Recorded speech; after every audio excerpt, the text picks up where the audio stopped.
Roman punishments were, in fact, too creative that we couldn't resist creating an entire video just to talk about a couple of them. The Brazen Bull. What was the Brazen Bull? The Brazen Bull was a torture and punishment device used by the Greeks and Romans to punish their enemies. This life-sized brass or bronze bull-shaped statue was hollow, allowing captives to be imprisoned inside its stomach and subsequently burnt alive.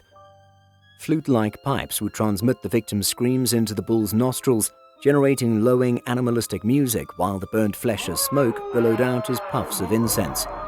According to memoirs written between 30 and 36 BC in ancient Greece, the Athenian court sculptor Perilos developed this horrific weapon to obtain the favor of Phalaris.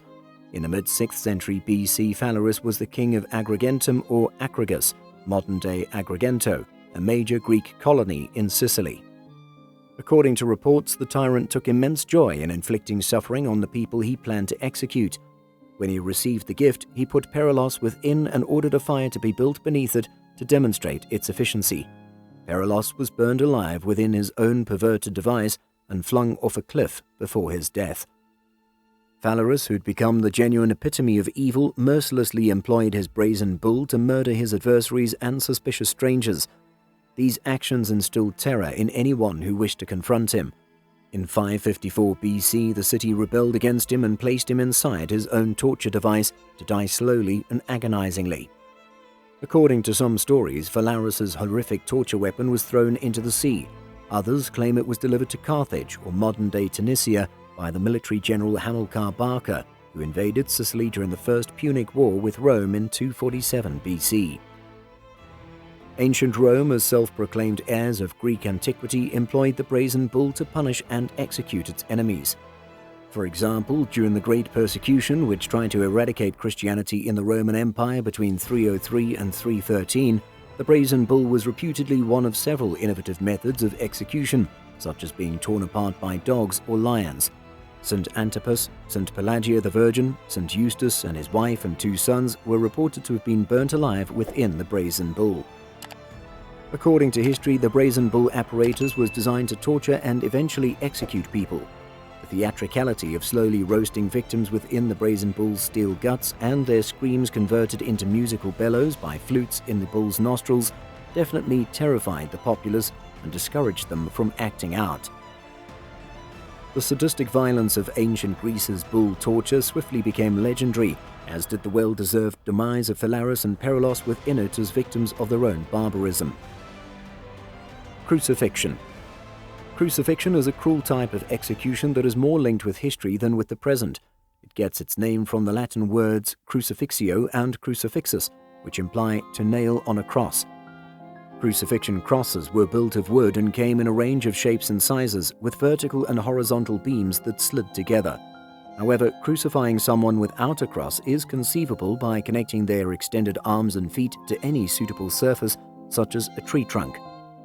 Despite its origins in earlier societies, crucifixion as a means of torture was perfected by the Roman Empire. The Roman crucifixion was a long, gradual trip to death that included the utmost amount of dread, pain, and other sufferings. It was the ultimate threat to anyone who might be tempted to go against the rules. In general, the Roman crucifixion was reserved for the lowest members of society. It was imposed on slaves, peasants, and criminals, but not on Roman citizens.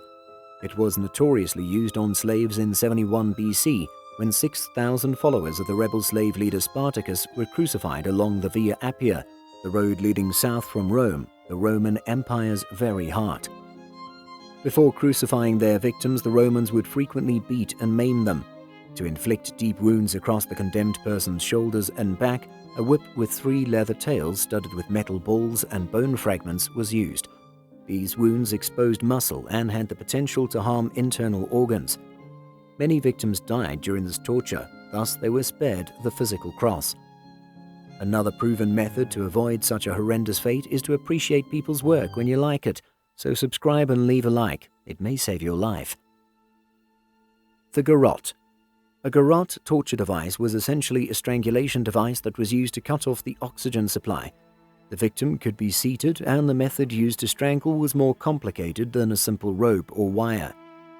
The term garrote refers to the wire or rope used to strangle a person, which may have handles connected to either end to make it easier to use. There is nothing else to a garrote in that sense, and no additional wood or structure is required to be attached. A garrote is as widely known as a killing device as it is a torture device.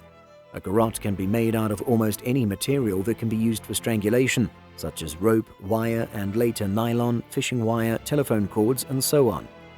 The garrote torture device was popular all throughout the world, but it was especially popular in Spain, where it acquired its name. The Spanish tinkered with the original garrote torture device to enhance its potential to produce maximum anguish and probable death. The roots of the original garrote device, which must have existed in the ancient world, are impossible to trace back, but the torture-adapted version was introduced in Spain and frequently employed during the Spanish Inquisition. The more advanced garrote torture device was usually made of wood and had a seat. The victim would sit down while being bound to the device, and then a metal collar was fastened around his neck.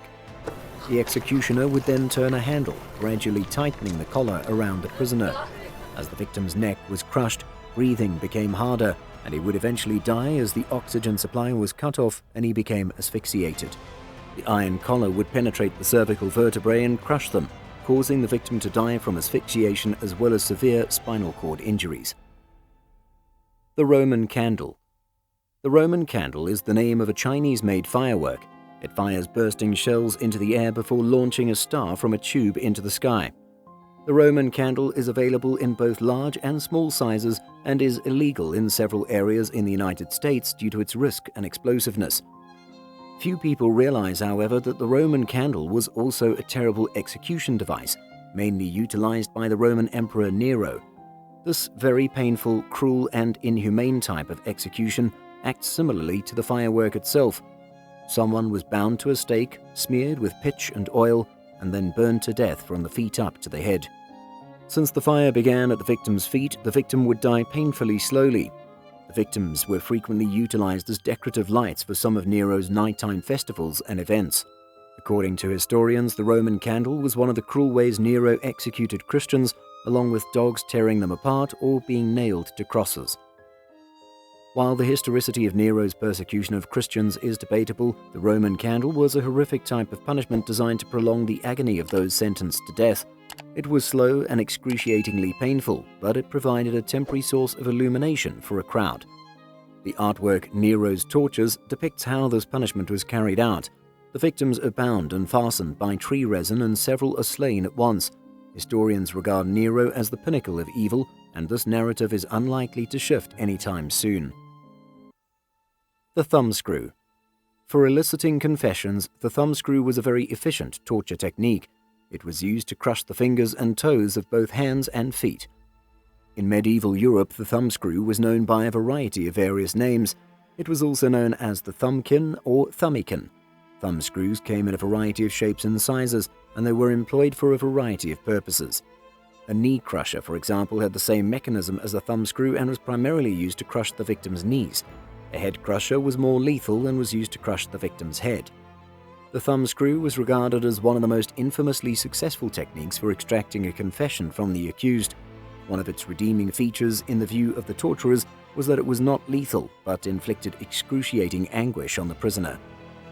To cause the most anguish, the torturers smashed the victim's fingers one by one, making the victim's suffering unbearable. Because the victims rarely died or fainted, the method was thought to be efficient in eliciting confessions and other information from them.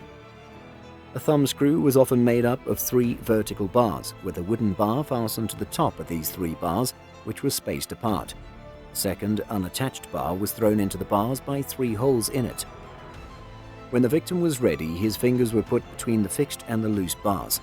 The loose bar was then gradually tightened along the length of the vertical bars until it was tightly gripped against the victim's fingers. The bar was then steadily tightened, and the victim's fingers were crushed as it was tightened. Although the device was modest and basic, it was powerful enough to crush the finger's bones. Thank you for watching today's video, and if you did enjoy it, subscribe and watch the next part of the series to know about more horrifying punishment methods.